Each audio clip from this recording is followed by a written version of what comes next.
قرآن class number 58 میں ہم انشاءاللہ تعالی سورہ آل عمران کی آیت نمبر 164 سے آنورڈ انشاءاللہ سٹارٹ لیں گے. لیکن آج کی کلاس شروع کرنے سے پہلے ایک جو آیت پچھلی دفعہ گزری تھی سورہ آل عمران کی آیت نمبر 159، اعوذ باللہ من الشیطان الرجیم، بسم اللہ الرحمن الرحیم، فَبِرَحْمَةٍ مِّنَ اللَّهِ لِنْتَ لَهُمْ وَلَوْ كُنْتَ فَظًّا غَلِيظَ الْقَلْبِ لَانفَضُّوا مِنْ حَوْلِكَ، کہ اے محبوب صلی اللہ علیہ وآلہ وسلم، یہ اللہ کی رحمت ہے آپ پر کہ آپ اپنے اصحاب کے حق میں رحم دل ہیں. اگر آپ کے مزاج کے اندر سختی ہوتی تو آپ صلی اللہ علیہ وآلہ وسلم کے ساتھی آپ سے منتشر ہو جاتے، آپ کے ساتھ نہ رہتے. اس آیت مبارکہ پہ میں نے پچھلی دفعہ کافی ڈیٹیل سے ڈسکشن کی تھی، لیکن اس کا ایک جز سکپ ہو گیا تھا جو میں آج کور کروں گا، کہ اس میں کوئی شک نہیں ہے کہ اللہ کے محبوب صلی اللہ علیہ وآلہ وسلم رحمت للعالمین ہیں، تمام جہان والوں کے لیے رحمت ہیں. اس کانٹیکسٹ پہ میں نے کئی ایک احادیث پچھلی دفعہ ڈسکس کی تھی. لیکن اس کا دوسرا پہلو یہ ہے کہ آپ صلی اللہ علیہ وآلہ وسلم کی یہ رحمت جہاں پر اللہ تعالی کی حدود ٹوٹتی تھی وہاں پر اپلائی نہیں ہوتی تھی، وہاں پر آپ صلی اللہ علیہ وآلہ وسلم سے زیادہ سخت بندہ کوئی نہیں تھا. اور آپ صلی اللہ علیہ وآلہ وسلم کا لاڈلے سے لاڈلا صحابی بھی کسی ایسے معاملے میں اللہ کے محبوب صلی اللہ علیہ وآلہ وسلم کو سفارش نہیں کر سکتا تھا جہاں پر اللہ کی حدیں ٹوٹ رہی ہوں. تو رحمت للعالمین کا قطعاً یہ مطلب نہیں ہے کہ جہاں پر اللہ کی حدیں ٹوٹ رہی ہوں وہاں پہ بھی نبی علیہ السلام جو ہے وہ رحمت کا ہی مظاہرہ کریں گے، نہیں، وہاں پہ سختی کریں گے. بالکل یہ کسی کے دماغ میں وسوسہ بھی نہیں آنا چاہیے کہ اللہ کی حدیں ٹوٹ رہی ہوں اور نبی علیہ السلام شفقت سے کام لیں. عام پبلک میں بھی یہ بات مشہور ہے کہ نبی علیہ السلام نے کبھی بھی کسی کو بد دعا نہیں دی. یہ بات بھی بالکل غلط ہے. آپ نے اپنی ذات کے لیے کسی کو بد دعا نہیں دی.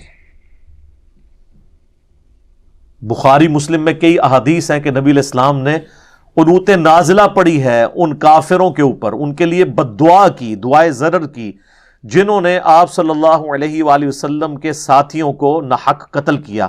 ان پہ آپ نے بد دعائیں، لعنتیں بھیجی.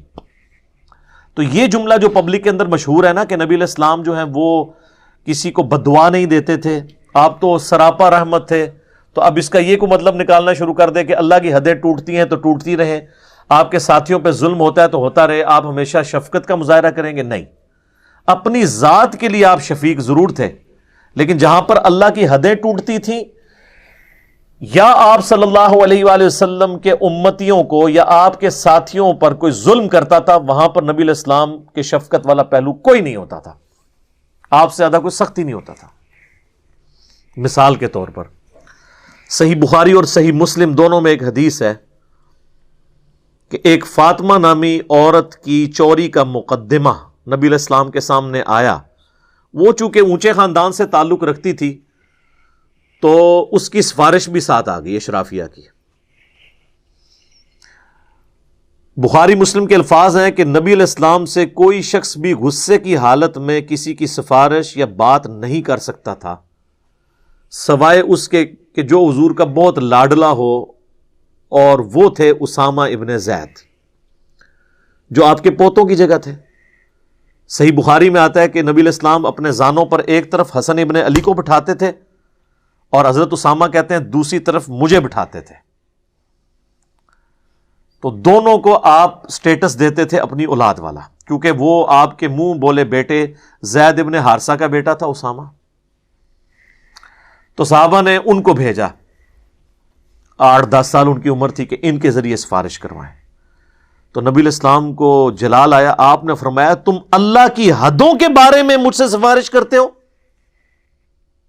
پھر آپ نے کہا کہ ممبر لگاؤ مسجد میں.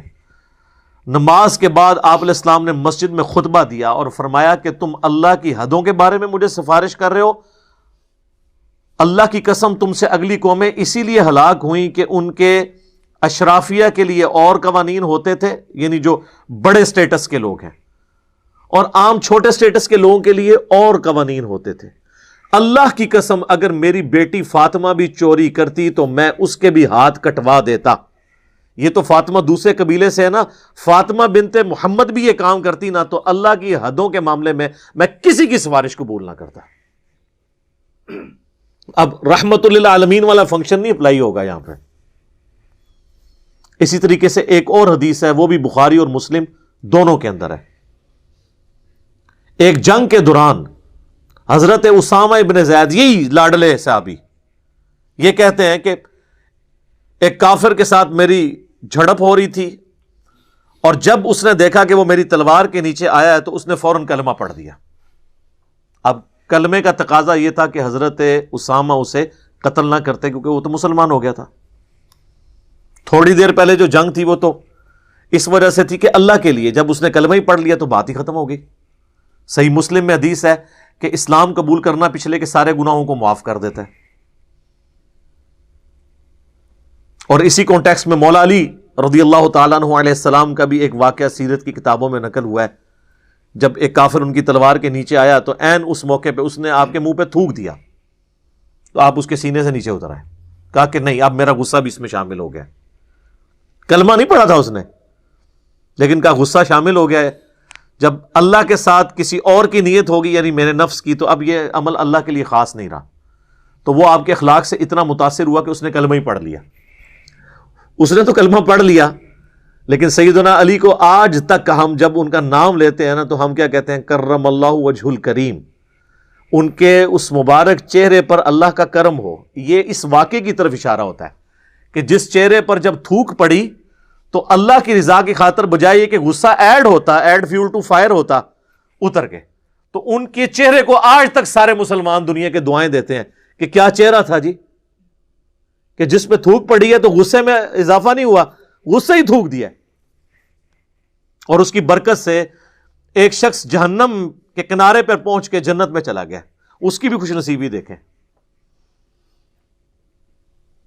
تو یہ بخاری مسلم کے الفاظ ہیں کہ اسامہ ابن زید رضی اللہ تعالیٰ عنہ نے جب اس نے کلمہ پڑھا تو انہوں نے وہی سمجھا جو ہم بھی سمجھتے ہیں کہ یہ ڈر گیا اس لیے کلمہ پڑھ رہا ہے. انہوں نے اس کی گردن کاٹ دی، لیکن بعد میں ضمیر ملامت کر رہا تھا کہ یار مجھ سے لگتا ہے غلط ہو گیا. تو خود ہی جا کے نا ایک دن حضور صلی اللہ علیہ وآلہ وسلم سے عرض کی کہ اے اللہ کے نبی، اس طرح یہ واقعہ ہوا تھا تو میں نے تو اس کو قتل کر دیا. تو آپ علیہ السلام غصے میں آ گئے. آپ نے فرمایا جب اس نے کلمہ پڑھ دیا تھا تو پھر بھی تو نے اسے مار دیا؟ تو انہوں نے عرض کی کہ اللہ کے رسول، اس نے ڈر کے کلمہ پڑھا تھا. ہم بھی ہوتے تو شاید یہی کہتے. اس پہ نبی علیہ السلام نے جو جملہ بولا نا، آپ فرمایا کیا تو نے اس کا دل چیر لیا تھا کہ وہ ڈر کے کلمہ پڑھ رہا ہے یا واقعی اس نے اللہ کو مان لیا ہے؟ اب یہ تو کوئی دنیا کا انسان یہ دعویٰ نہیں کر سکتا نا، فتویٰ تو ظاہر پہ لگتا. نہ اس زمانے میں کوئی بزرگان دین ہوتے تھے کہ وہ کہتے جی ہم تو دل کا حال بھی جان لیتے ہیں. اسی پہ میں کہتا ہوں نا کہ میرے بھائیوں، آپ کہتے ہو کہ بڑے سے بڑا ولی کسی ادنا درجے کے صحابی کی بھی گھوڑے کے ٹاپوں سے اٹھنے والی خاک جو اس گھوڑے کے نتنوں میں بیٹھے، یہ پوری ایک کہانی بنائی ہوئی ہے نا انہوں نے، تو وہ نتنوں میں جو بیٹھتی ہے اس خاک کو بھی کوئی بزرگ نہیں پہنچ سکتا.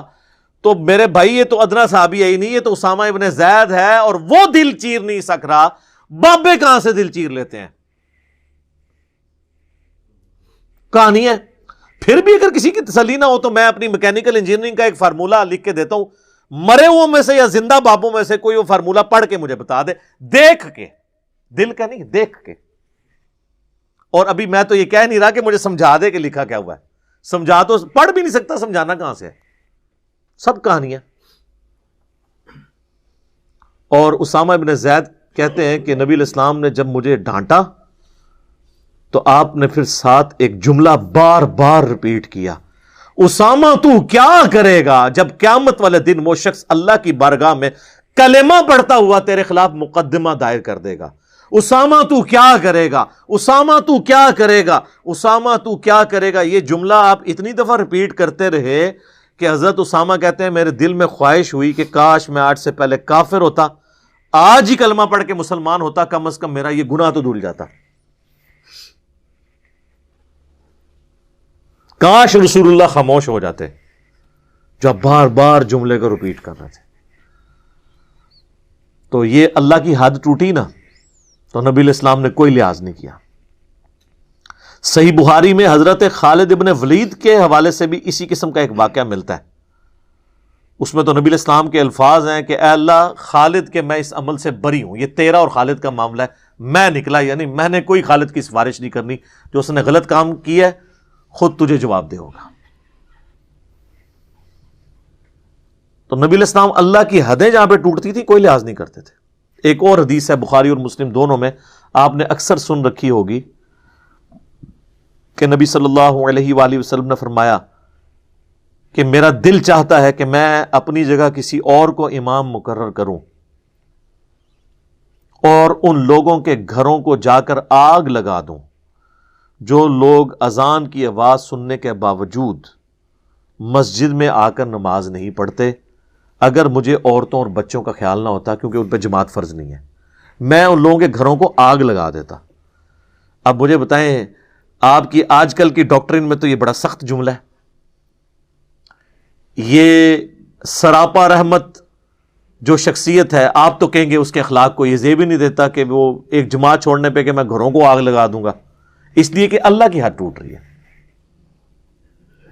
صحیح مسلم میں حدیث ہے جو لوگ جمعے کی نماز نہیں نہ پڑھتے، اگر بچوں اور عورتوں کا مجھے خیال نہ ہوتا میں ان کے گھروں کو آگ لگا دیتا، کہ جمعے کی نماز نہیں پڑھتے آگے۔ تو یہ جہاں جہاں پر اللہ کی حد ٹوٹتی تھی نا وہاں پر یاد رکھیے کہ نبی علیہ السلام سے زیادہ سخت مزاج ہی کوئی نہیں تھا۔ تو یہ آپ علیہ السلام کی ذات کا جو ایک میٹھا میٹھا تصور پیش کیا نا ہمارے واعظین نے، یہ آپ کی زندگی کا ایک پہلو ہے، جو دوسرے والا پہلو ہے وہ انتہائی سخت ہے، جہاں پر اللہ کی حدیں ٹوٹتی ہیں۔ لہذا جہاں پر اللہ کے دین کا مذاق اڑایا جا رہا ہو، دین کی حدیں توڑی جا رہی ہوں، وہاں پر مزاج میں سختی لانا یہ سنت ہے۔ وہاں آپ نے میٹھی میٹھی باتیں نہیں کرنی ہیں، اسٹرکٹلی اس چیز کو آپ نے ایڈریس کرنا ہے۔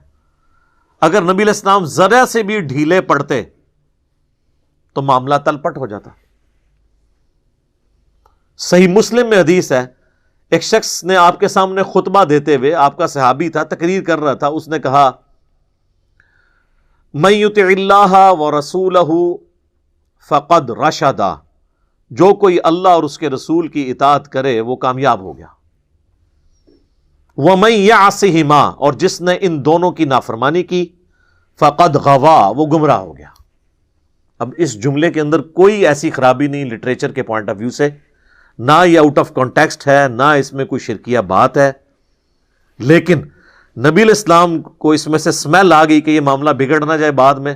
آپ نے کہا بئس الخطیب انت، کتنا برا خطیب ہے تو، تجھے چاہیے تھا تو کہتا وَمَن يَعْصِ اللَّهَ وَرَسُولَهُ فَقَدْ غَوَا، تو نے یہ کیوں کہا کہ وَمَن يَعْصِهِمَا، کہ جو ان دونوں کی کرے؟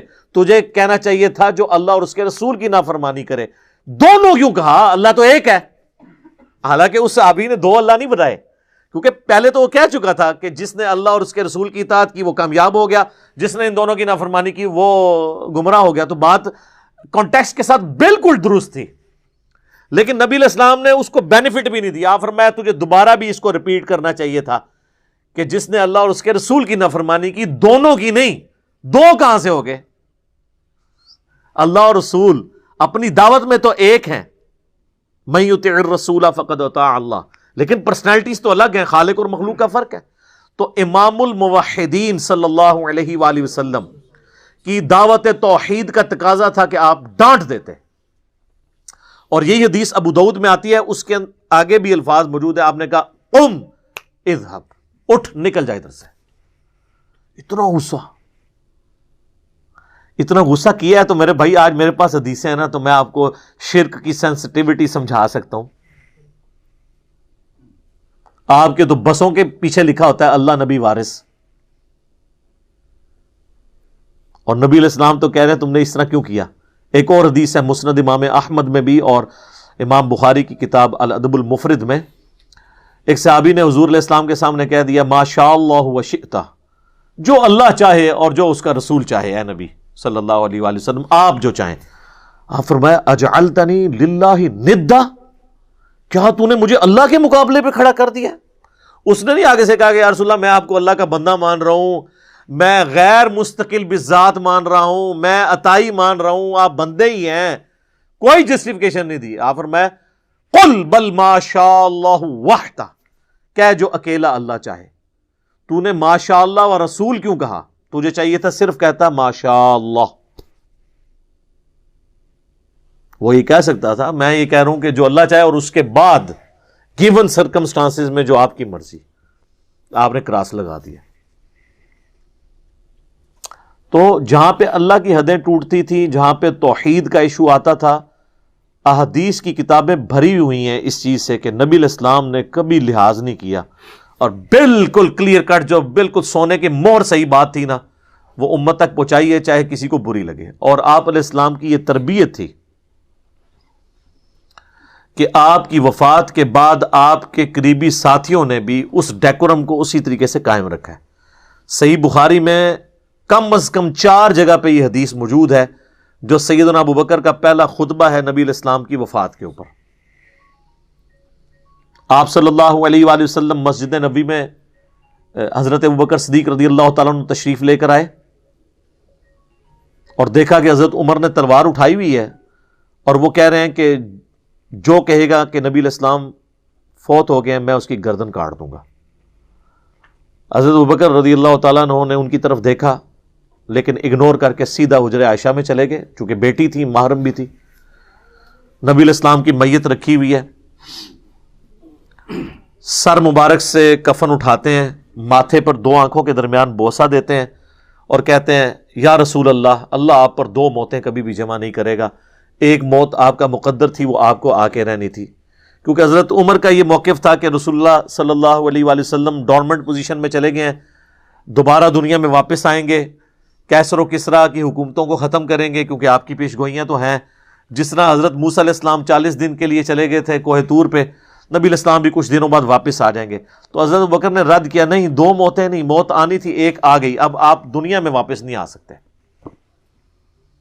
پھر باہر نکلے اور حضرت عمر سے کہا کہ بیٹھ جاؤ، وہ نہیں بیٹھ رہے تھے، وہ ہوش میں ہی نہیں تھے.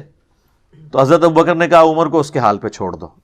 تو سب لوگ حضرت ابوبکر کی طرف متوجہ ہوئے. انہوں نے ممبر پہ چڑھتے ہی پہلا جملہ حمد و صلات کے بعد یہ پڑھا من کان یعبد محمدا فإن محمدا قد مات، جو کوئی بھی تم میں سے محمد کی عبادت کرتا ہے یا کرے گا وہ جان لے کہ محمد مر چکے ہیں.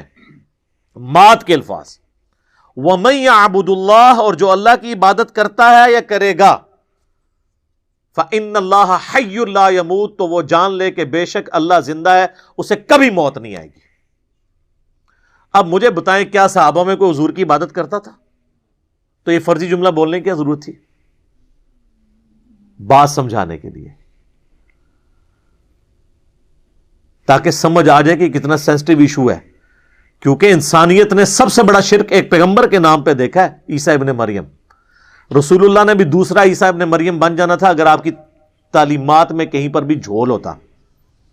بخاری میں حدیث ہے، دیکھنا میری شان کو اس طرح بلند نہ کرنا جس طرح نصارہ نے اپنے پیغمبر کی شان کو بڑھا دیا تھا. میں اللہ کا بندہ اور اس کا رسول ہوں، مجھے اللہ کا بندہ اور اس کا رسول ہی کہنا.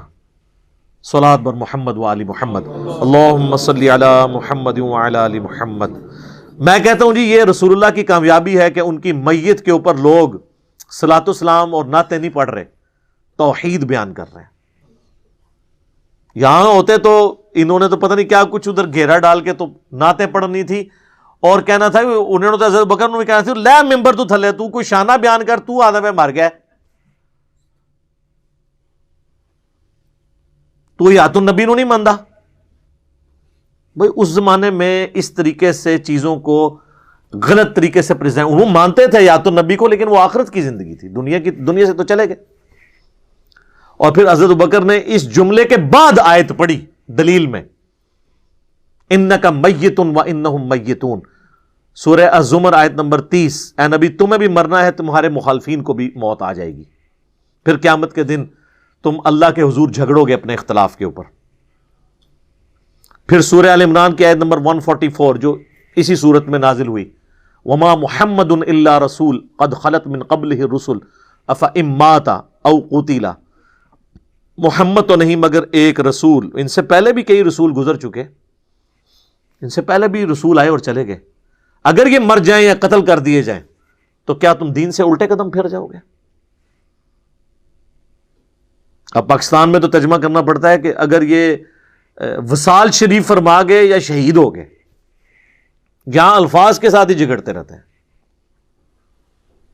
یہ دو آیات سیدنا ابوبکر نے پڑھی، اور اسی کا ایک طریق جو ہے نا جی وہ المستدرک للحاکم کے اندر بھی موجود ہے، ٹھیک ہے۔ اس میں سیدنا ابوبکر نے ایک اور آیت بھی پڑھی سورہ الانبیاء کی، کہ انبیاء کرام اللہ تعالیٰ نے ان کو موت دینی، یہ آیت نمبر 8، وما جعلناہم جسدا لا یأکلون الطعام وما کانوا خالدین، ہم نے کوئی نبی ایسا نہیں بنایا کہ جو کھانا کھانے کا محتاج نہ ہو اور نہ وہ ہمیشہ اس دنیا میں رہنے والے تھے۔ یہ آیت بھی پڑھی کہ آپ بھی نبی ہیں تو آپ کی جو زندگی کا سلسلہ ہے وہ کھانے سے تھا، اور موت آپ کو بھی آنی تھی، جس طرح کہ سورۃ المائدہ میں آیا ہے کہ عیسیٰ اور ان کی ماں کھانا کھانے کے محتاج تھے، ایسوں کو اپنا مشکل کشا مانے بیٹھے ہوئے ہو جو نہ تمہارے نفع کے مالک نہ نقصان کے، سورۃ المائدہ آیت نمبر 75۔ تو یہ میں بتا رہا ہوں کہ نبی علیہ السلام کی سینسٹیوٹی آپ کی زندگی میں بھی تھی، اور آپ کے بعد ٹرانسفر بھی ہوئی ہے اصحاب رسول کے اندر۔ کسی نے جرأت نہیں کی ہے کہ کوئی ایسا عقیدہ بتائیں امت کو کہ جو گمراہی کے اوپر مبنی ہو، الٹا کہیں پہ دیکھا تو فوراً ٹوک دیا کہ یہ کیا کر رہے ہو۔ تو جہاں پہ اللہ کی حدیں ٹوٹتی تھی وہاں پہ نبی علیہ السلام بالکل کوئی لحاظ نہیں کرتے تھے۔ تو یہ میں نے اس لیے ضروری سمجھا کہ اس آیت سے کوئی غلط مطلب نہ لینا شروع کر دیں۔ اب اگلی کی آیات کی طرف چلتے ہیں، سورہ آل عمران کی آیت نمبر 164 ہے، یہ اہم ترین آیت ہے سورہ آل عمران میں، جہاں کئی اور اہم آیات ہیں، یہ بھی ایک اہم ترین آیت ہے۔ لَقَدْ مَنَّ اللَّهُ عَلَى الْمُؤْمِنِينَ إِذْ بَعَثَ فِيهِمْ رَسُولًا، اور بے شک اللہ کا احسان ہے اہل ایمان پر کہ اللہ تعالیٰ نے ان میں اپنا رسول مبعوث کیا، من انفسہم، ان کے اندر سے ہی، یعنی انہی کے قبیلے میں سے، اسی خاندان قریش میں سے، بنو ہاشم میں سے، یتلو علیہم آیاتہ، جو 3 کام کرتا ہے۔ نمبر 1، ان پر اللہ کی آیات تلاوت کرتا ہے، وَيُزَكِّيهِمْ، اور انہیں پاک کر دیتا ہے، جتنے بھی فرسودہ عقائد اور نظریات شرک پر مبنی توحید کے منافی ہیں، قرآن کی آیات تلاوت کر کے اللہ تبارک و تعالیٰ کے محبوب صلی اللہ علیہ وآلہ وسلم ان کا تزکیہ کرتے ہیں۔ اور نمبر 3، وَيُعَلِّمُهُمُ الْكِتَابَ وَالْحِكْمَةَ، اور انہیں کتاب و حکمت کی تعلیم دیتے ہیں۔ کتاب سے مراد قرآن بھی اور شریعت بھی، اور حکمت سے مراد قرآن بھی اور سنت بھی۔ وَإِن كَانُوا مِن قَبْلُ لَفِي ضَلَالٍ مُبِينٍ، اور نبی صلی اللہ علیہ وآلہ وسلم کے آنے سے پہلے یہ لوگ کھلی گمراہی میں تھے۔ کون؟ قریش مکہ، جو بعد میں دنیا کے امام بنے۔ رسول اللہ کے آنے سے پہلے صلی اللہ علیہ وآلہ وسلم کھلی گمراہی میں تھے، اور ان کو گمراہی سے رسول اللہ صلی اللہ علیہ وآلہ وسلم نے کس طریقے سے نکالا؟ قرآن کے ذریعے۔ یہ انسٹرومنٹ آف دعوت سورۃ الانعام کی آیت نمبر 19 ہے نا، وَأُوحِيَ إِلَيَّ هَذَا الْقُرْآنُ لِأُنذِرَكُم بِهِ وَمَن بَلَغَ، اے نبی صلی اللہ علیہ وآلہ وسلم تم فرماؤ کہ مجھے قرآن اللہ نے اس لیے وحی کیا ہے تاکہ اس کے ذریعے میں تمہیں بھی آخرت کا ڈر سناؤں، اور جس تک یہ دعوت پہنچ جائے وہ بھی قرآن کے ذریعے۔ تو انسٹرومنٹ آف دعوت قرآن، حجۃ الوداع کے اوپر قرآن اور سنت، لیکن عقیدے قرآن کے. غدیر خم پہ قرآن اور اہل بیت، لیکن عقیدے قرآن کے. وصی رسول قرآن. تو یہ قرآن کے گرد سارا تانا بانا ہے. چونکہ اس کانٹیکسٹ میں آلریڈی گفتگو کر چکا ہوں جب ہماری اسی صورت میں آیت نمبر 103 آئی تھی نا، وَاعْتَصِمُوا بِحَبْلِ اللَّهِ جَمِيعًا وَلَا تَفَرَّقُوا، تم سب کے سب مل کر اللہ کی رسی یعنی قرآن کو مضبوطی سے تھام لو اور فرقوں میں مت بٹو. اس کانٹیکسٹ میں نے قرآن کے حوالے سے کافی ساری ڈسکشن کی ہے جو اب مجھے دوبارہ ریپیٹ کرنے کی ضرورت نہیں ہے. البتہ یہاں پر چونکہ ایک اور چیز آئی ہے اور وہ ہے حکمت. ویسے تو قرآن بھی سراپا حکمت ہے. سورہ بنی اسرائیل میں جہاں پہ 10 کمانڈمنٹس آئیں، اس کے اینڈ پہ اللہ نے کنکلوڈ کیا ہے کہ یہ حکمت کی باتیں ہیں جو ہم نے آپ کی طرف وحی کی. قرآن بھی حکمت ہے، یعنی ذہانت کی باتیں جس سے انسان فیض حاصل کر سکتا ہے. اور بعض مفسرین نے اسی کانٹیکسٹ میں سنت کو داخل کیا ہے، چونکہ سنت کو ماننا تو قرآن کو ماننا ہے، کیونکہ قرآن نے ہمیں حکم دیا من یطع الرسول فقد اطاع اللہ، جو رسول اللہ کی اطاعت کرے گا گویا اس نے اللہ کی اطاعت کی.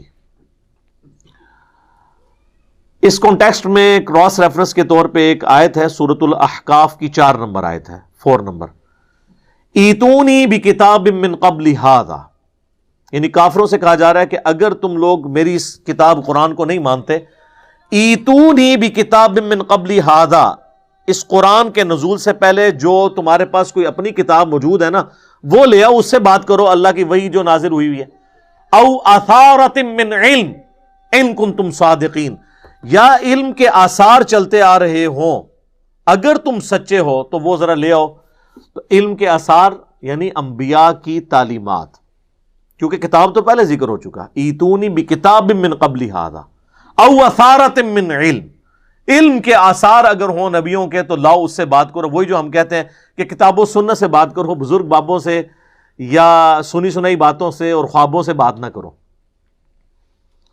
تو قرآن بھی سپورٹ کرتا ہے کہ سورس آف نالج 2 ہیں، قرآن اور سنت. اور آج کی ڈیٹ میں ظاہر ہے کہ صحیح الاسناد احادیث ہی اسی سنت کا ریکارڈ ہے. لہذا اسلام کی بنیاد صرف قرآن کے اوپر نہیں ہے. جو قرآن کے ساتھ سنت کو نہ مانے وہ گمراہ نہیں ہے، کافر ہے. یہ گمراہ کا تو لفظ ہی بہت چھوٹا ہے. گمراہی تو یہ ہو سکتی ہے کہ وہ چند ایک سنتوں کا انکار کر دے یا کسی حدیث کا انکار کر دے یا وہ سمجھے کہ میرے نزدیک حدیث ثابت نہیں ہے، لیکن اوورآل ایک سورس آف نالج جو اسلام کی بنیاد ہے اس کا کیٹاگوریکل ڈینائی کرنا اور کہنا سنت اور حدیث کوئی چیز ہی نہیں ہے، تو وہ گمراہ تو نہیں، وہ کافر ہے. پورے کا پورا دین جو ہے وہ ان 2 ستونوں کے اوپر کھڑا ہوا ہے. اور اللہ تعالیٰ نے بھی دیکھیں کہ ہماری کتنی امپورٹنٹ چیزیں جو ہیں وہ سنت پہ ہی ڈیپینڈنٹ کرتی ہیں. قرآن میں کم و بیش 100 دفعہ تو نماز کی تاکید آئی ہے. ویسے ہم لوگ عموماً 700 دفعہ کہہ دیتے ہیں، پتہ نہیں یہ کسی نے کوئی ڈیٹیکٹ کر کے نکالا ہے. ہم نے جو کیلکولیٹ کی ہے ہمارے بھائیوں نے تو وہ 100 سے زیادہ دفعہ نہیں بنتی، بہرحال اوورآل 100 دفعہ. میں نے بھی کئی دفعہ 700 بیان کیا، ہو سکتا ہے وہ ڈیٹیکٹ کر کے بنتی ہو. 100 دفعہ تو آئی ہے تاکید. لیکن پورے قرآن میں نماز کا طریقہ اللہ نے نہیں بتایا، حالانکہ یہ بہت امپورٹنٹ تھا. چلیں 100 کی جگہ اللہ تعالیٰ تو 1 دفعہ بھی تاکید کر دے تو کافی ہے. قرآن میں اکثر آیات جو امپورٹنٹ ہوتی ہیں وہ 2 دفعہ ہی آتی ہیں، اس سے زیادہ اس کو ریپیٹ نہیں کیا جاتا. شرک کے بارے میں آیت ہے تو وہ 2 دفعہ ہی آئی ہے سورہ نساء کے اندر. بعض اوقات کوئی 3 دفعہ یا 4 دفعہ آ گئی ہے، یا بعض اوقات کسی چیز کی اہمیت کے لیے 31 دفعہ آیا فَبِأَيِّ آلَاءِ رَبِّكُمَا تُكَذِّبَانِ. لیکن وہ ایک آیت کے ساتھ باقی آیات جڑی ہوئی ہیں جن کے بعد وہ رزلٹ کے طور پہ آتا ہے. آیت وہ ایک ہی ہے. تو اللہ تبارک و تعالیٰ نے نماز کا طریقہ قرآن میں نہیں بتایا، اس کو سنت پہ حدیث پہ چھوڑ دیا، جو عملی تواتر کے ذریعے بھی ٹرانسفر ہوئی اور ریٹن ریکارڈ کے ذریعے بھی. اس پہ میں نے الگ سے ایک ویڈیو ریکارڈ کروا دی ہے انٹروڈکشن آف حدیث کے نام سے. اور ایک اور میری مجلس ہے، مجلس نمبر 96، جاوید احمد غامدی صاحب کے نظریات سے متعلق 20 سوالات. وہ آپ یوٹیوب پہ جا کے دیکھیں تو میں نے کافی تفصیل سے اس پہ گفتگو کی ہے. تو وہ سب کے سب بنیاد اسی کے اوپر ہے کہ نبی علیہ السلام جو ہے وہ اللہ کی آیات تلاوت کرتے ہیں، ان کو پاک کرتے ہیں، ان کو کتاب اور حکمت قرآن اور سنت سکھاتے ہیں، اور اس سے پہلے یہ کھلی گمراہی میں تھے۔ اور میں اس پہ جملہ بولتا ہوں کہ صحابہ تو قرآن کے نزول سے پہلے اور نبی علیہ السلام کی آمد سے پہلے کھلی گمراہی میں تھے، ہم قرآن کے آنے کے بعد بھی کھلی گمراہی میں ہیں، کیونکہ اس سے استفادہ نہیں کرتے۔ خالی نازل ہونے سے تو نہیں کوئی گمراہی سے نکل جائے گا، ورنہ تو ابو جہل بھی، اس کے سامنے بھی قرآن نازل ہوا تھا۔ آج کی ڈیٹ میں بھی وہ ابو جہل کی اولاد ہے جو قرآن اور حدیث نہیں مانتا، چاہے وہ اپنا نام عبداللہ رکھ لے، ٹھیک ہے، لیکن وہ ابو جہل کی اولاد ہے، جب مان نہیں رہا۔ تو نبی علیہ السلام کے مبارک زمانے میں بھی اگر ابو جہل موجود ہے تو آج بھی موجود ہے۔ کافروں کو چھوڑ دیں، مسلمانوں میں بھی موجود ہے۔ دیکھیں نا، ایک مسلمان ہے اور اس کو بتایا جائے قرآن اور سنت میں یہ لکھا ہے، وہ کہ میں نہیں مانتا، تو اب اس پہ کیا حکم لگایا جائے گا؟ وہ اس نے خود دیکھنا ہے کہ بھی میرا اب کیا حشر ہوگا، مجھے کس کے ساتھ اٹھایا جائے گا۔ تو نبی علیہ السلام کی تعلیمات کا جو انسٹرومنٹ آف دعویٰ ہے وہ قرآن ہے، اور آپ علیہ السلام نے قرآن کے ذریعے تلاوت کر کے یتلو علیہم آیاتہ، قرآن کی آیات تلاوت کی، ویزکیہم، اور اس سے ان کو پاک کیا۔ کیسا پاک کیا کہ 13 سالہ مکی دور میں 5 نمازیں ہے ہی نہیں تھی، رات کو قیام ہوتا تھا، اس میں قرآن صحابہ سنتے تھے حضور علیہ السلام کے پیچھے، آدھی رات بعض کا 2/3 رات تک کھڑے ہو کر قرآن سنتے تھے، یاد کرتے تھے، وہ ان کی اپنی زبان میں تھا، اس سے ان کا دل پاک ہوتا رہا۔ ہوئے تو 125 بندے مسلمان 13 سال میں، لیکن وہ 125 نے پھر ایسی دعوت لانچ کی ہے کہ ود ان 17 ایئرز جو ہے رومن اور پرشین امپائر بھی الٹ کے رکھ دی ہے، وہ قرآن کے ذریعے۔ قرآن وہ کتاب تھی جس کے ذریعے اللہ تعالیٰ نے جو ہے نا وہ تلپٹ کر دی ہر چیز۔ میرا یوٹیوب کے اوپر ایک کلپ بھی اپلوڈڈ ہے، جب عرب میں قرآن آیا، اس میں نے بتایا کہ عرب کے لوگوں میں 2 خامیاں تھیں اور 2 خوبیاں تھیں۔ خامیاں یہ تھی کہ چٹے ان پڑھ تھے، جاہل تھے، یہ ان کے اندر خامی موجود تھی۔ اللہ تعالیٰ نے ان کی خامی اس طرح دور کی کہ ان کی اپنی زبان میں انہیں کتاب دے دی، جو ان کو پڑھنے کی بھی ضرورت نہیں تھی، وہ سنتے تھے اور یاد کر لیتے تھے۔ اب مجھے بتائیں، جس نے سورۃ المائدہ، سورہ النساء اور سورہ آل عمران زبانی یاد کی ہوں، اس کے سامنے کون سا پادری یہود و نصارہ کا کھڑا ہو سکتا ہے؟ دوسری خامی تھی کہ طوائف الملوکی تھی، آپس میں لڑتے رہتے تھے، ایک جھنڈے کے نیچے جمع ہی نہیں ہوتے تھے۔ اللہ تعالیٰ نے محمد رسول اللہ صلی اللہ علیہ وآلہ وسلم کی مبارک ذات کی شکل میں انہیں ایک ایسا لیڈر دیا کہ سب لوگ ایک جھنڈے کے نیچے جمع ہو گئے۔ تو سر پھر دنیا کی سپر پاور ان کا کیا مقابلہ کر سکتی تھی؟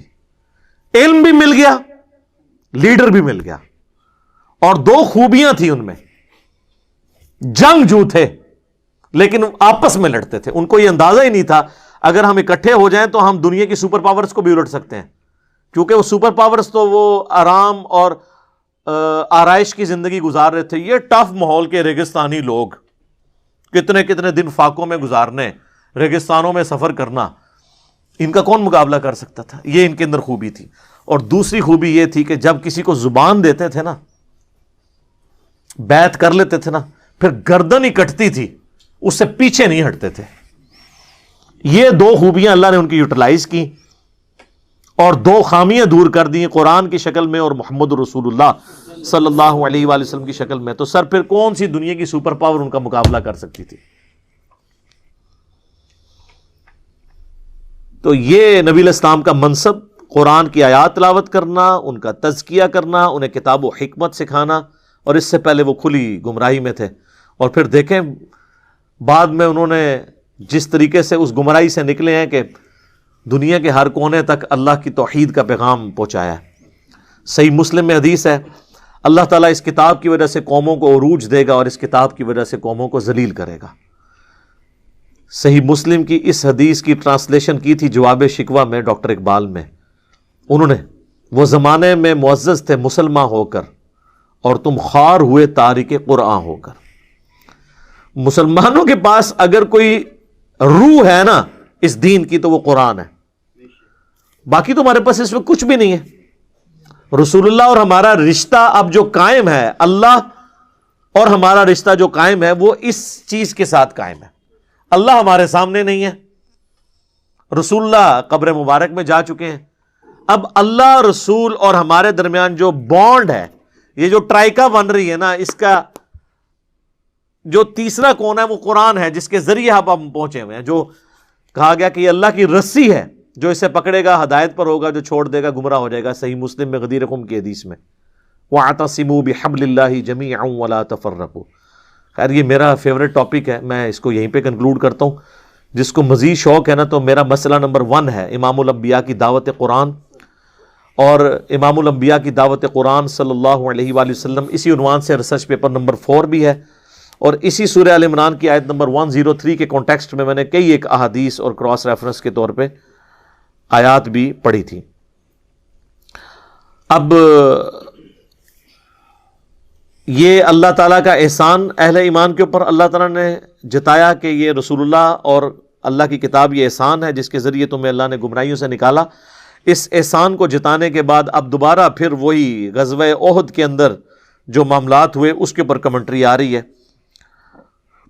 اولما اصابتکم مصیبۃ قد اصبتم مثلیہا، کیا جب تمہیں پہنچی مصیبت یعنی فتح شکست میں بدل گئی غزوہ احد کی، تو حالانکہ اس سے پہلے تم بھی تو ان کو مصیبت پہنچا چکے ہو، اس سے ڈبل غزوہ بدر کے اندر۔ تو اللہ تعالیٰ نے جو ہے وہ دنیا کے اندر کبھی کسی کو اوپر رکھا، کبھی کسی کو نیچے رکھا۔ پیچھے بھی ہم پڑھ چکے کہ یہ ایام ہیں جو ہم لوگوں میں بدلتے رہتے ہیں۔ اب اس کانٹیکسٹ میں تسلی دی جا رہی ہے کہ اگر آج تمہیں شکست ہوئی ہے تو اس سے پہلے کافروں کو بھی تو شکست ہو چکی تھی۔ قُلْتُمْ أَنَّا هَذَا، اب تم یہ کہہ رہے ہو کہ یہ ہم پہ مصیبت کہاں سے آ گئی ہے، ہم تو پاکستانی ہیں، ہم تو جیتیں گے۔ یہ وہی چیز ہے کہ ایسی کیوں ہار گئے؟ جواب سنو پھر اگوں۔ قُلْ هُوَ مِنْ عِنْدِ أَنفُسِكُمْ، اے نبی ان سے فرماؤ یہ تمہارے اپنے ہاتھوں کی کمائی ہے جو تمہیں یہ جو فتح شکست میں بدل گئی۔ تم نے کیوں اللہ کے نبی کی نافرمانی کی؟ آپ نے حکم دیا تھا کہ وہ 50 تیر اندازوں کو کہ اپنی جگہ نہیں چھوڑنی ہے، تو یہ جیت ہار میں تمہارے اپنے کرتوتوں کی وجہ سے بن گئی۔ ویسے اللہ تعالیٰ چاہتا تو زبردستی بھی کر سکتا تھا کہ وہ وہاں سے نہیں ہٹتے، لیکن ایسا نہیں ہوا، کیونکہ اللہ نے اس طرح کے واقعات سے آزمائش بھی تو کرنی ہوتی ہے۔ وہی بات آ رہی ہے آگے جا کے، ان اللہ علی کل شیء قدیر، بے شک اللہ تعالیٰ ہر چیز کے اوپر قادر ہے۔ وما اصابکم، اور جو مصیبت پہنچی تھی تمہیں اس دن، کس دن؟ یوم التقى الجمعان، جس دن 2 گروہ آپس میں لڑے تھے، فبإذن اللہ، تو یہ اللہ کے اذن سے ہوا تھا۔ یعنی اللہ تعالیٰ زبردستی اگر اس وقت خالد بن ولید کے دماغ میں یہ بات ڈال دیتا کہ پیچھے سے حملہ نہیں کرنا، تو ظاہر یہ سب کچھ نہیں ہونا تھا جو کافروں کی طرف سے آئے ہوئے تھے۔ وَلِيَعْلَمَ الْمُؤْمِنِينَ، اور یہ اس لیے تاکہ اللہ تعالیٰ جانے، لفظی ترجمہ تو یہ ہوگا لیکن اصطلاحی ترجمہ اس کا ہے تاکہ اللہ تعالیٰ جانچے اور واضح کر دے کہ کون اہل ایمان ہے۔ تو اہل ایمان کون ہوگا کہ جب اسے مصیبت آئے تو کہے اِنَّا لِلَّهِ وَإِنَّا إِلَيْهِ رَاجِعُونَ، اور پھر اپنے اوپر غور کرے کہ یہ میرے اعمال کی شامت ہے۔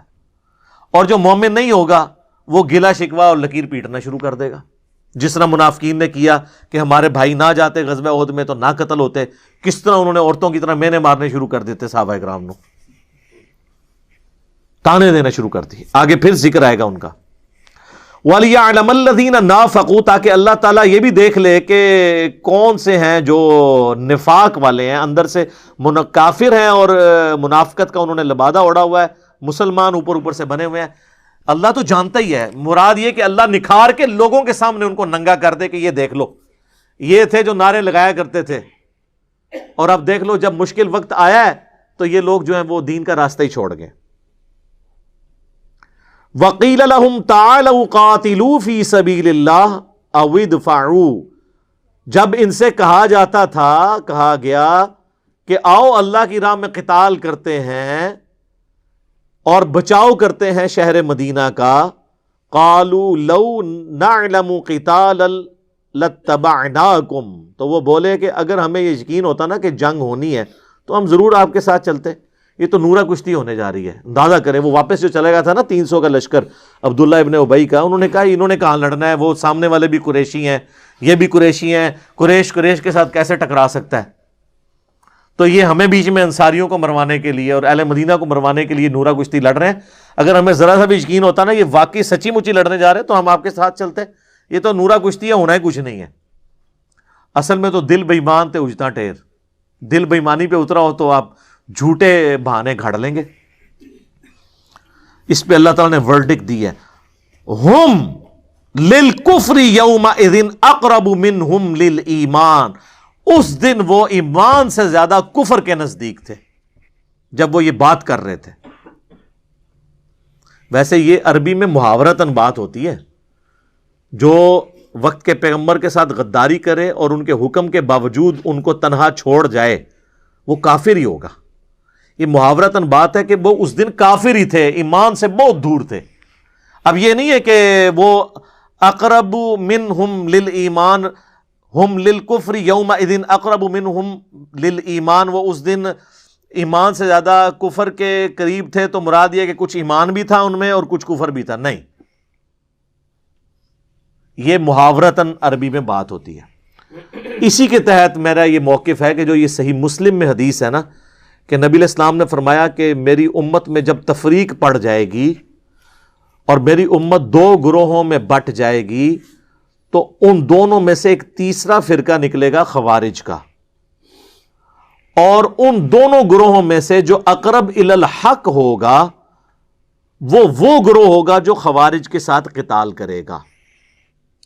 تو اس پہ ناسبی کہتے ہیں کہ اس مسلم کی حدیث سے یہ پتہ چلا کہ حضرت علی کے مخالفین بھی حق کے قریب تھے, لیکن وہ کم قریب تھے, حضرت علی زیادہ قریب تھے, کیونکہ حضور نے کہا اقرب الی الحق جو ہوگا نا وہ قتال کرے گا. تو یہاں پہ پھر آپ کیا کہیں گے کہ عبداللہ ابن ابی جو ہے وہ کم مومن تھا اور صحابہ زیادہ مومن تھے؟ نہیں.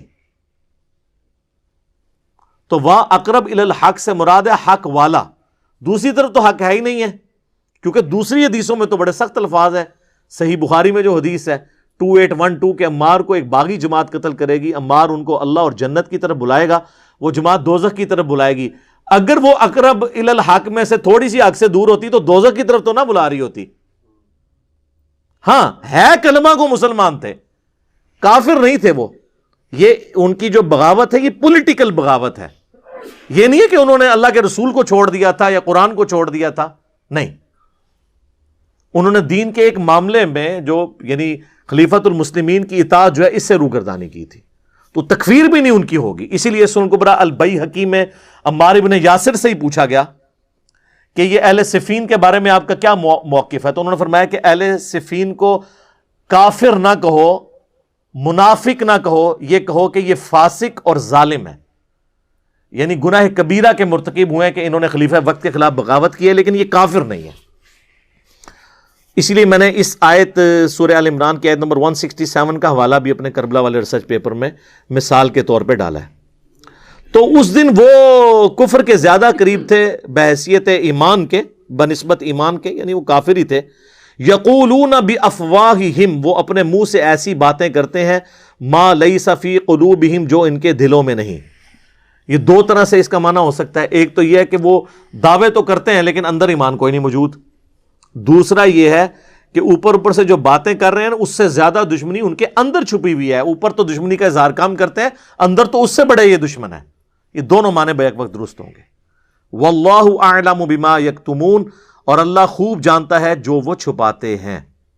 الذین قالوا لاخوانہم, یہ وہی لوگ ہیں جنہوں نے کہا اپنے بھائیوں کے بارے میں, وقعدوا لو اطاعونا ما قتلوا, اس حال میں کہ خود تو یہ گھروں میں بیٹھے ہوئے تھے اور جو کامل الایمان ان کے اہل مدینہ کے ساتھی حضور کے ساتھ شہید ہو گئے جا کے غزوہ احد میں, ان کے بارے میں ان کی وفات اور شہادت کے بعد اب یہ گھر بیٹھے ہوئے, اپنی تو بزدلی ہے کہ خود گھر بیٹھے ہوئے ہیں اور یہ کہہ رہے ہیں کہ اگر ہمارے بھائیوں نے بھی ہماری بات مانی ہوتی نا تو آج قتل تو نہ ہوتے. اس کا جواب پہلے بھی گزر چکا ہے کہ اللہ تعالیٰ ماتا یہ گھر بیٹھ کے بات کر رہے ہیں نا, اگر ان کی بھی موت لکھی ہوتی نا یہ بھی اپنی مقتل گاہوں کی طرف خود کھینچے چلے آتے, کیونکہ موت کو تو کوئی ٹال نہیں سکتا. قل فادرؤوا عن انفسکم الموت, اے نبی ان سے فرماؤ کہ اگر تم موت کو ٹال سکتے ہو تو اپنی موت ٹال کے بتاؤ نا. تم گھر بیٹھ گئے تو اب تمہیں موت ہی نہیں آنی, مرنا تو ہے, موت کون ٹال سکتا ہے؟ ان کنتم صادقین، اگر تم سچے ہو نا تو اپنی موت ٹال کے بتاؤ. تم یہ کہہ رہے ہو ہمارے بھائی میدان احد میں گئے تو مارے گئے، ہم گھر بیٹھے تو بچ گئے، تو اس کا تو مطلب یہ ہے کہ تم اب ہمیشہ ہی بچے رہو گے. موت تو یہاں بھی آئے گی. ان کی زندگی اتنی تھی. اب اللہ تعالیٰ کی طرف سے ایک ایسی آیت آ رہی ہے جس میں اہل ایمان کے لیے وہ تسلی ہے کہ اس لیول کی تسلی اور کوئی نہیں ہے. سورہ آل عمران کی آیت نمبر 169، وَلَا تَحْسَبَنَّ الَّذِينَ قُتِلُوا فِي سَبِيلِ اللَّهِ أَمْوَاتًا، کبھی خیال نہ کرنا ان لوگوں کے بارے میں جو اللہ کی راہ میں قتل کر دیے جائیں کہ وہ مر گئے ہیں. حالانکہ مر چکے ہیں، کیونکہ اللہ کہہ رہا ہے وہ قتل ہوئے ہیں، تو قتل ہوئے تو مر تو گئے، لیکن نہیں، وہ دنیا سے مرے ہیں. بل احیاء عند ربہم، بلکہ وہ تو زندہ ہیں اللہ کے حضور. یرزقون، اور ایسے زندہ ہیں کہ اللہ نے ان کو نعمتیں بھی دی ہوئی ہیں، رزق بھی دیا ہوا ہے. یہی ٹاپک جو ہے وہ سورۃ البقرہ میں بھی آیا ہے، وَلَا تَقُولُوا لِمَن يُقْتَلُ فِي سَبِيلِ اللَّهِ أَمْوَاتٌ، مت کہا کرو ان کو جو اللہ کی راہ میں قتل کر دیے جائیں کہ یہ مردہ ہیں، بلکہ وہ تو زندہ ہیں، لیکن تمہیں وَلَٰكِن لَا تَشْعُرُونَ، تمہیں ان کی زندگی کا شعور نہیں ہے. ظاہر ہے اس دنیا والی زندگی تو نہیں ہے نا.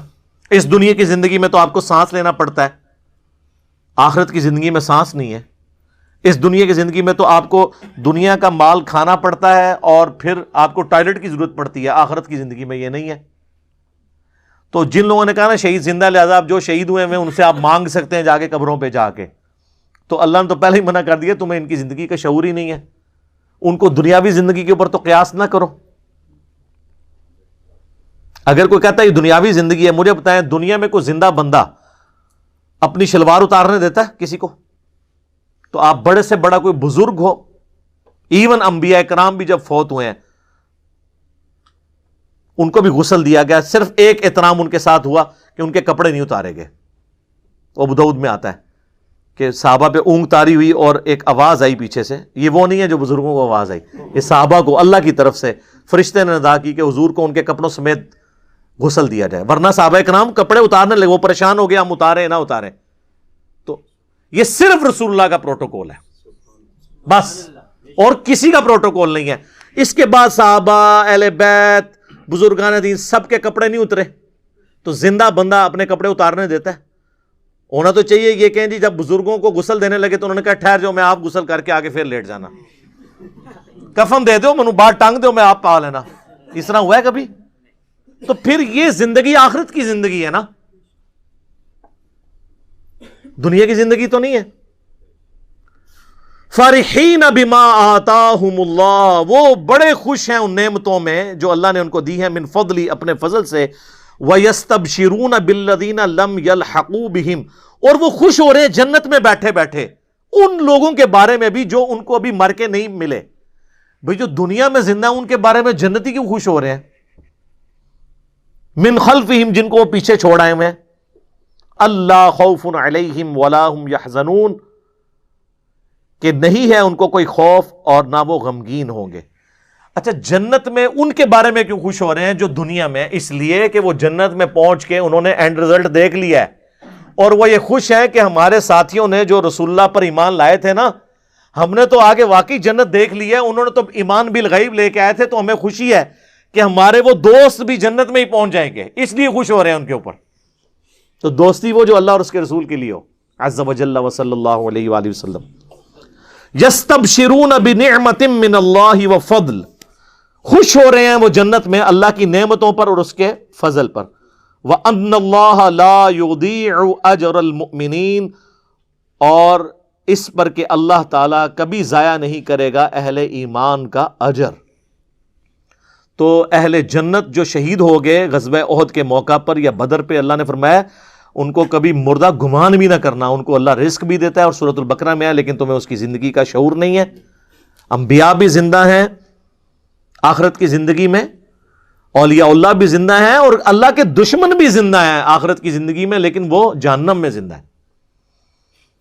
جو قرآن میں ہے نا کہ فرعونی صبح و شام آگ پہ پیش کیے جاتے ہیں، ان کو عذاب تو ہو رہا ہے، مرتے ہی عذاب کا سلسلہ ان پہ شروع ہے. اس آیت کے کانٹیکسٹ میں صحیح مسلم میں ایک حدیث ہے اسی آیت کے کانٹیکسٹ میں کہ ان کو گمان نہ کرنا جو مر جائیں اللہ کی راہ میں کہ وہ مر گئے، وہ اللہ کے حضور زندہ ہے، ان کو رزق دیا جاتا ہے۔ تو حضور سے جب پوچھا گیا یا رسول اللہ یہ کس طرح کی زندگی ہے، تو آپ نے فرمایا کہ اللہ تعالیٰ اہل جنت کو وہاں پر یعنی ان کی روحوں کو پرندوں میں ڈال دیتا ہے اور وہ جنت میں اڑتے پھرتے ہیں، سبز پرندے، اور وہ شام کے وقت آ کے عرش کے نیچے جو اللہ کی قندیلیں ہیں نا ان پہ آ کے بیٹھ جاتے ہیں۔ تو اللہ تعالیٰ ان سے پوچھتا ہے ہاں جی کوئی نعمت چاہیے؟ وہ کہتے ہیں یا اللہ تو نے اتنا کچھ ہمیں دیا ہے، ہمیں تو کسی نعمت کی ضرورت ہی نہیں ہے۔ تو جب اللہ تعالیٰ بار بار اصرار کرتا ہے نا تو وہ پھر ایک نعمت کہتے ہیں کہ یا اللہ تو ہمیں دنیا میں دوبارہ بھیج دے، ہم دوبارہ تیری راہ میں قتل ہوں اور پھر شہید ہو کے تیرے پاس پہنچے۔ تو اللہ فرماتا ہے کہ یہ وہ نعمت ہے، یہ میں تمہیں نہیں دوں گا، کیونکہ جو میرا یہ قانون ہے کہ جو ایک دفعہ دنیا سے آ گیا وہ واپس نہیں جا سکتا۔ ہاں عبد القادر جیلانی کی روح کھول لین اللہ دا گل ہے، کہانیاں، یہ مسلم شریف ہے، مولانا شریف نہیں۔ اللہ فرمائے گا یہ تو میرا رول ہے کہ جو مر کے میرے پاس آیا وہ دوبارہ نہیں آ سکتا، اس کے علاوہ کچھ اور مانگنا ہے تو مانگ لو۔ تو کہتے ہیں اللہ تو نے ہمیں سب کچھ دیا۔ اسی کو سپورٹیو ایک اور حدیث ہے صحیح مسلم میں کہ اللہ کے محبوب علیہ السلام فرماتے ہیں کہ قیامت والے دن جنت میں پہنچنے کے بعد کوئی شخص دنیا میں آنے کی تمنا نہیں کرے گا سوائے وہ شخص جو دنیا میں شہید ہوا وہ تمنا کرے گا کہ کاش میں دنیا میں دوبارہ جا کے اللہ کی راہ میں قتل ہو جاؤں۔ اور اسی کانٹیکسٹ میں بخاری مسلم کی حدیث ہے کہ میری خواہش ہے میں اللہ کی راہ میں قتل کیا جاؤں، پھر زندہ کیا جاؤں، پھر قتل کیا جاؤں، پھر زندہ کیا جاؤں، پھر قتل کیا جاؤں، پھر زندہ کیا جاؤں، پھر قتل کیا جاؤں۔ حضور کی خواہش صحیح مسلم میں حدیث ہے جو شہادت کی تمنا کے بغیر مرا وہ منافقت میں مرا۔ اور مسلم شریف میں ایک حدیث ہے جس کے دل میں شہادت کی تمنا ہوئی اسے اپنے بستر پہ بھی موت آئی نہ عام حالت میں بیماری سے، اللہ اس کو شہید لکھ دے گا۔ سبحان اللہ وبحمدہ سبحان اللہ العظیم۔ اللہ تعالیٰ سے دعا ہے جو حق بات میں نے کہی اللہ تعالیٰ ہمارے دلوں میں راسخ فرمائے، اگر جذبات میں میرے منہ سے کوئی غلط بات نکل گئی تو اللہ تعالیٰ ہمارے دلوں ہی سے معاف کر دے، ہمیں کتاب و سنت کی تعلیمات پر عمل کر کے دوسرے بھائیوں تک پہنچانے کی توفیق عطا فرمائے۔ سبحانک اللہم وبحمدک اشہد ان لا الہ الا انت استغفرک واتوب الیک وما علینا الا البلاغ المبین۔ جزاکم اللہ۔